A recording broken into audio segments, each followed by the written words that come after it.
So, nandito kami sa Tokyo Museum na railway. Go. So, Yeah, first enter time it. ni Max mag-try ng ticket Okay, no, siya. get it. Tumakbo siya, tapos hindi niya kinuha. Okay. Ayun.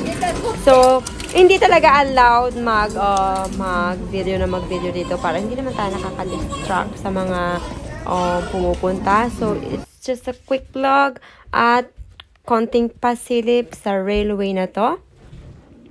Para naman, syempre, ma-share ko sa inyo yung history.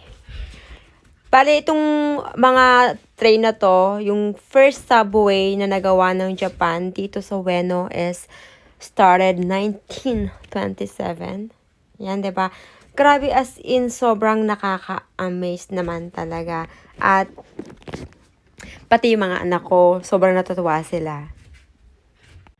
So keep watching, guys, and please don't forget to like, share, and subscribe. Again, this is Shay Kaso, and welcome to my vlog. The Tokyo Metro Museum is a railway museum located in Edogawa Ward in Tokyo, Japan. The museum is owned by the Metro Cultural Foundation, a non-profit organization of the Tokyo Metro. It is located a short 100 meters from Kasai stations. Visitors enter the museum through a subway ticket gate leading to a section of Tokyo's first underground line between Ueno and Asakusa that opened in 1927, now a part of the Ginza line. The museum displays some examples of the rolling stock used in the Tokyo Metro system, including a car from an Eldon 300 train that ran on the Marunouchi line and a car from the Eldon 1000 train from the Ginza line.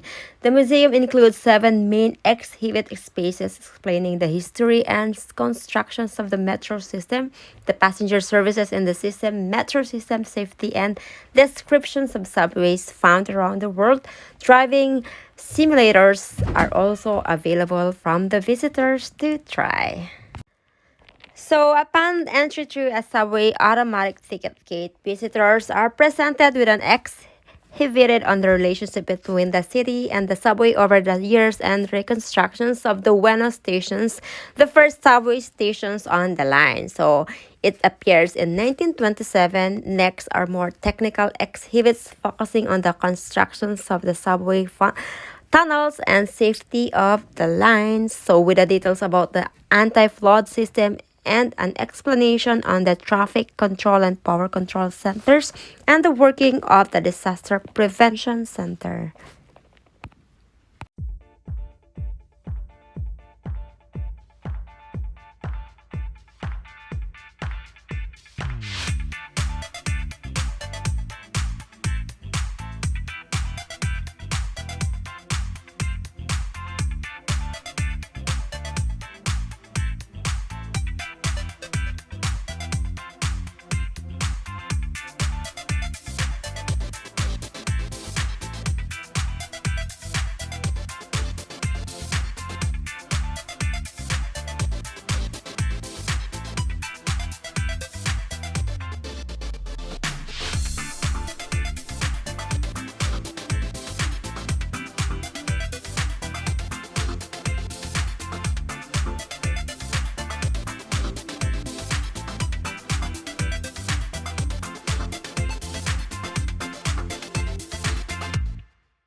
Sorry ass DJ.